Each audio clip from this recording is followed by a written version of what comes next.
stop recording.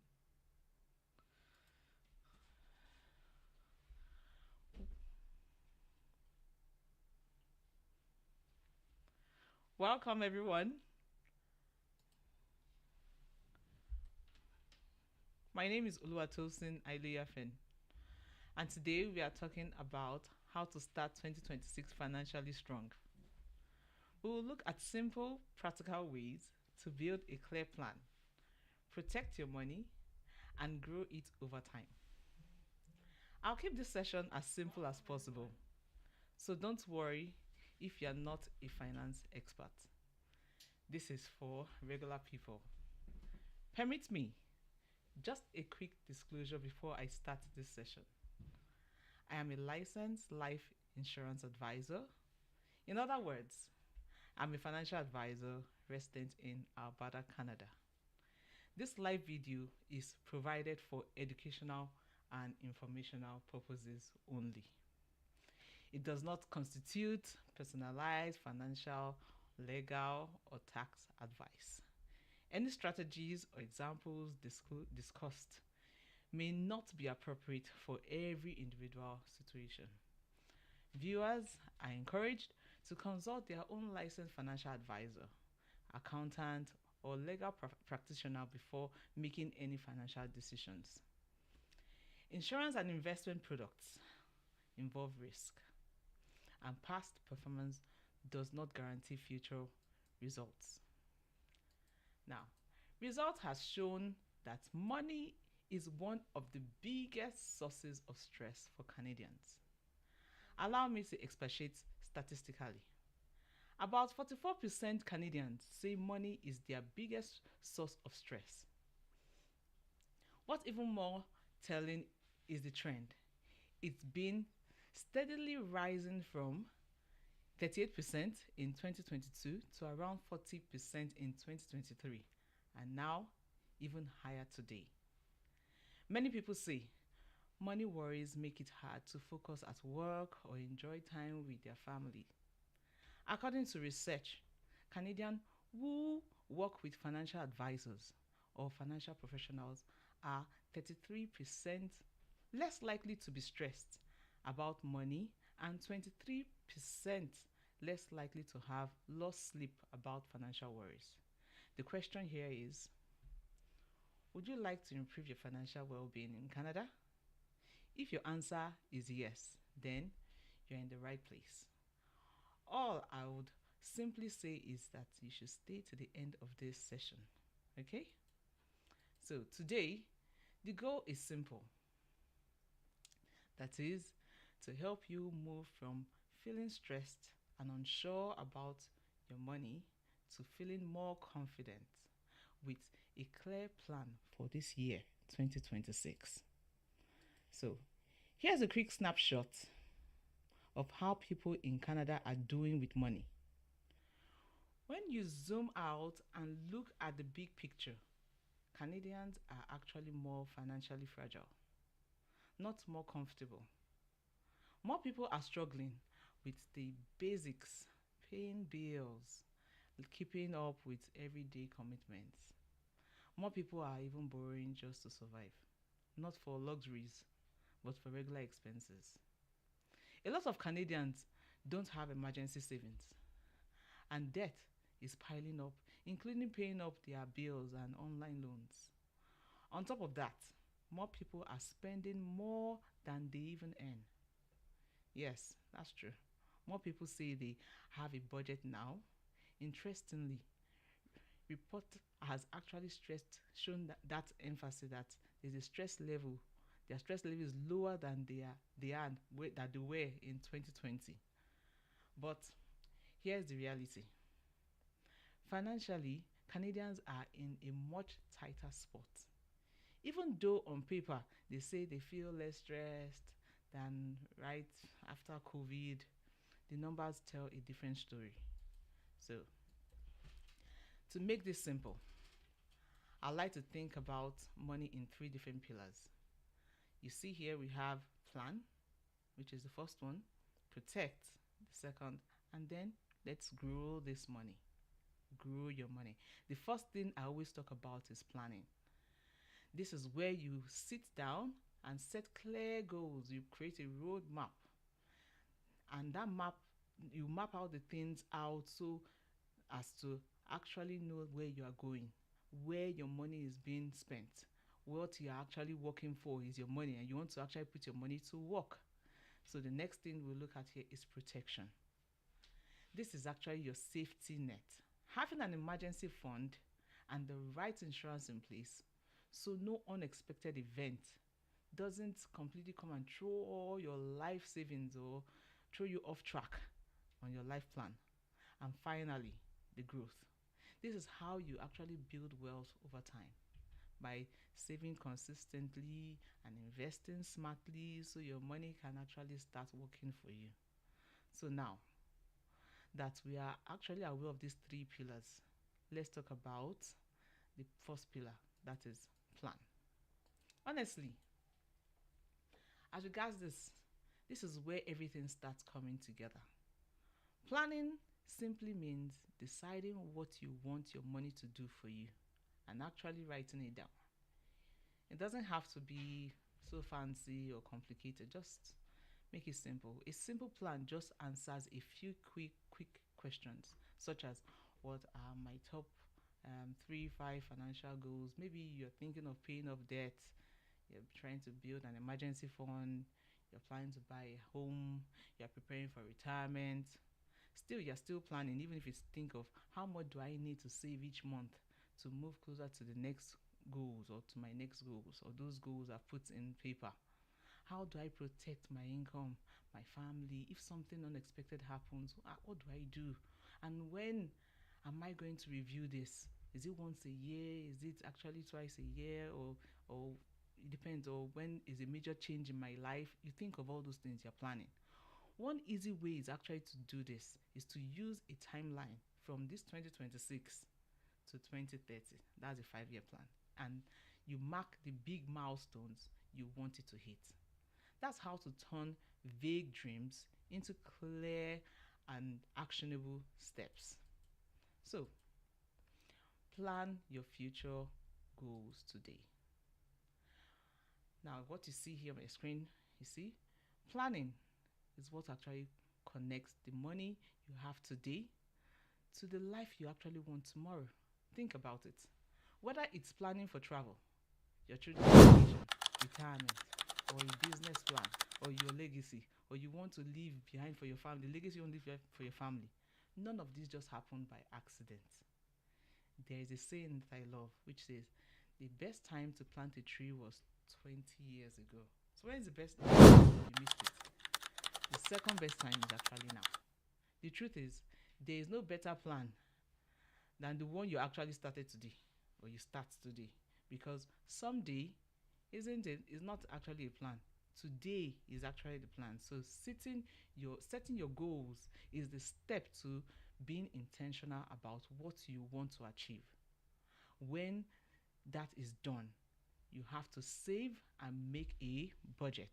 You should not leave out a safety net, which is your protection plan. That is another key deal, your protection plan. So let's talk about budgeting for a moment. Honestly, this is one of the simplest but most powerful money habits you can build.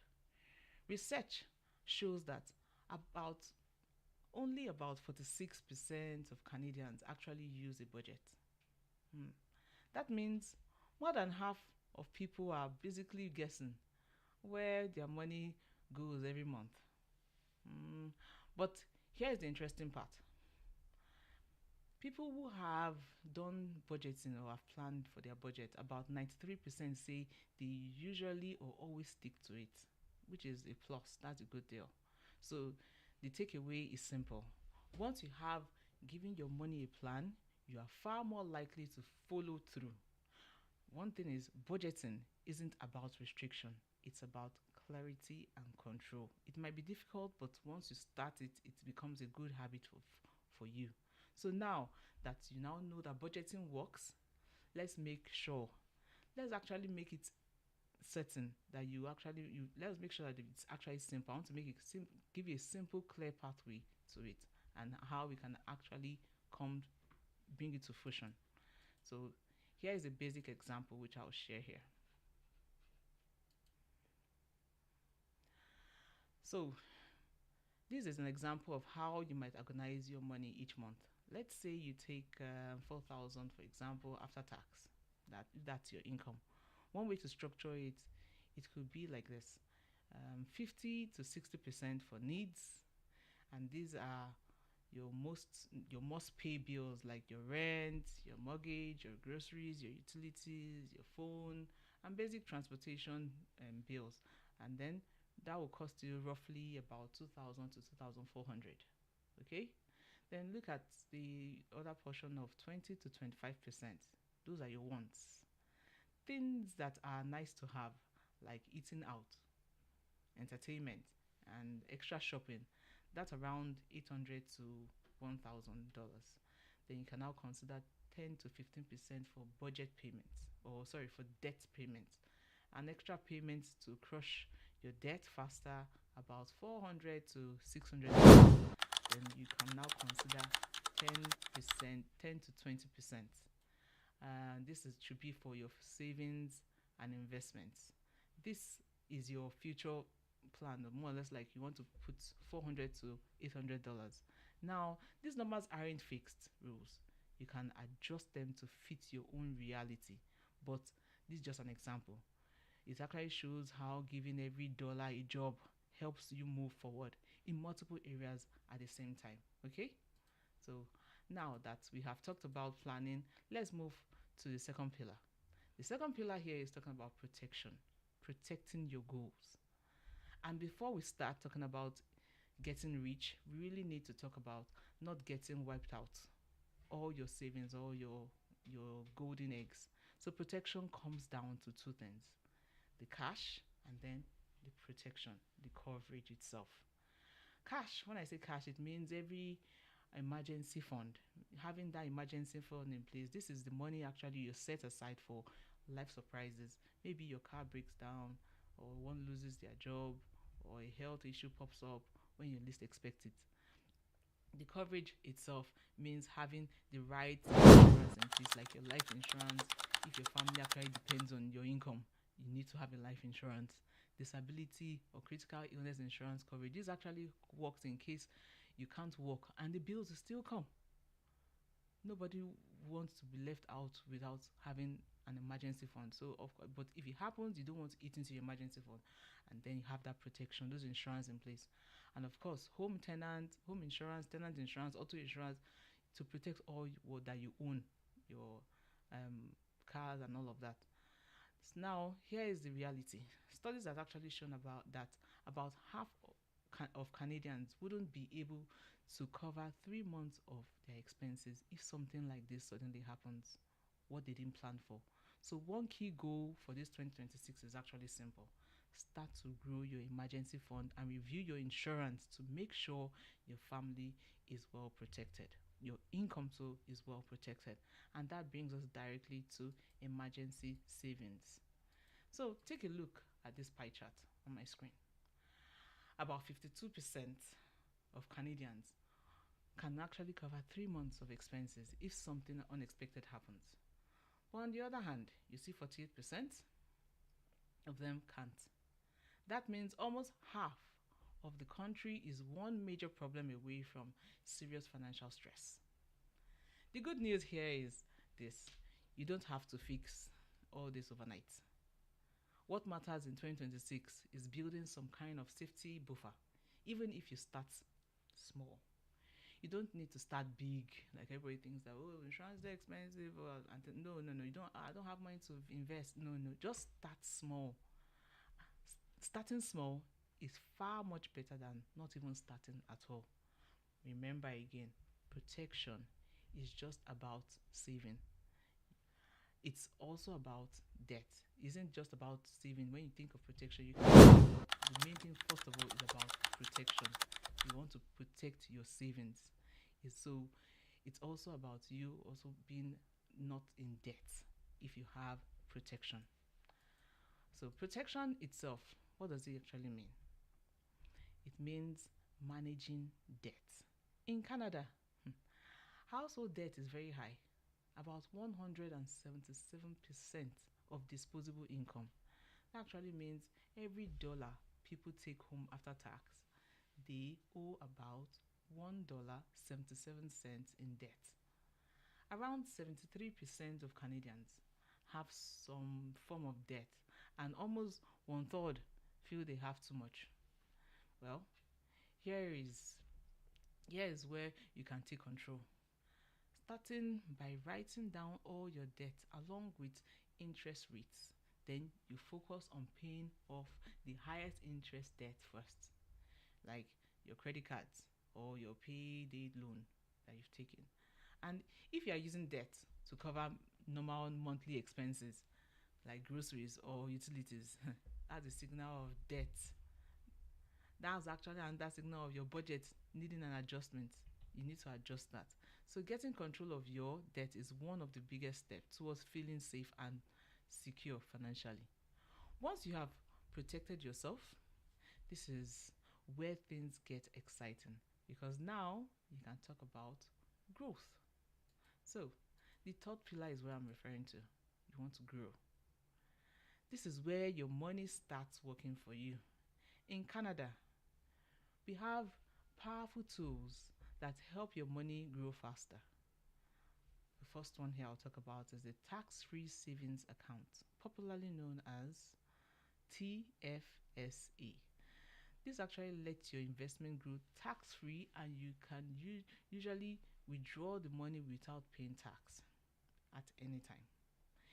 Well, the RRSP, also known as the Registered Retirement Savings Plan, it gives you a tax deduction today, but you will pay tax when you withdraw it, either at retirement or anytime you withdraw it directly. And well, there's also a strategy of withdrawing without paying taxes, but we won't talk about that now. So let me go forward to the RESP, the Registered Education Savings Plan. This helps you to actually save for your children's education. And then you have a plus, the government will actually add grants to your savings too. So let's talk about also the first home savings account, that is popularly known as the FHSA.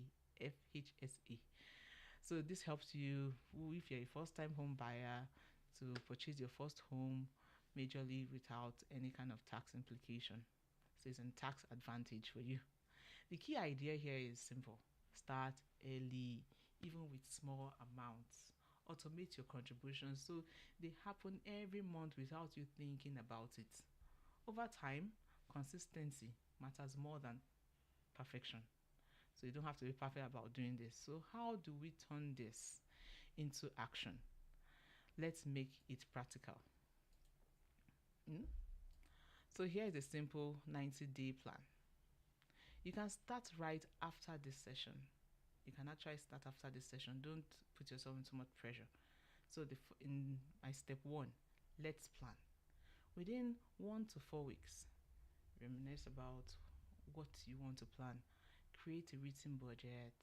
Set your 1 year, 3 year, 5 year goals. These are actually like saying you're doing a short-term plan, or a medium-term plan, or medium-term goal plan, or a long-term goal plan. And then you book. If you can't do this on your own, just book a session with any professional financial advisor, so you can plan well and you can get review at least once a year. Okay? Then step 2 is to protect.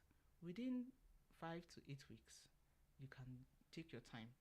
List all your debts, the interest rates, start or add up to your emergency funds, even if it's a small amount. Then review those that's your insurance, such as your life insurance, your disability insurance, your critical illness insurance. There are different types of insurance in place.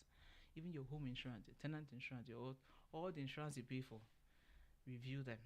And then step 3, finally, is to grow. Within these weeks of 9 to 12 weeks, you're still in your planning, but you are thinking of growing the money now. You'd have opened and reviewed the plans or accounts you want to open, like the tax-free savings account, the TFSA, the RRSP, FHSA, depending on your goals. Set up that automatic deduction, monthly contributions, even if it's a small one. The point here is that you started and you're helping yourself. If you follow these steps, 90 days from now, you'll be in a much more stronger position than you are today. And as we wrap up, I want to leave you with something important. You don't have to fix everything overnight, you know? You just have to start. So, pick one of these actions this week. Just pick one. Maybe it's adding a small amount to your emergency funds, listing all the debts, setting up your first automatic savings transfer. If you would like help from me or from any financial advisor you have in mind, you can actually book a 30 to 45 minutes financial review with me or any financial advisor you have in mind that you've spoken with or have spoken to you before, your choice. They will look at your protection and savings plan, your investment plan, and then you actually build a simple plan for your 2026 because you're being intentional. Your financial advisor, myself, will walk you through with a clear pathway specific to your needs, to your goals. And then you can also use my QR code, which I will actually flash on this slide. So feel free to reach out to me whenever to book a session. And before the end, I'd love to hear from you. And let us see what are those goals you want to attain. What are things that you want to achieve so you can see results in this 2026. So please don't forget to leave a comment on my platform. My team and I will respond as soon as possible. You can ask about anything we covered today: emergency funds, debt strategies, tax-free savings account, the RRSP savings account, the insurance. How do you set up your insurance? How can you make this to be more realistic? If you are not comfortable asking in front of everyone or having to leave your comment on the post or my chat, which I will really appreciate if you write it in summary, you can speak to me privately after the session or contact me later by scanning my QR code on the screen. And then to get us started, I would love to ask you one thing. What is one money move you want to make in this 2026? You should have that in mind. What is that you want to make in this 2026? Your money goal, your money.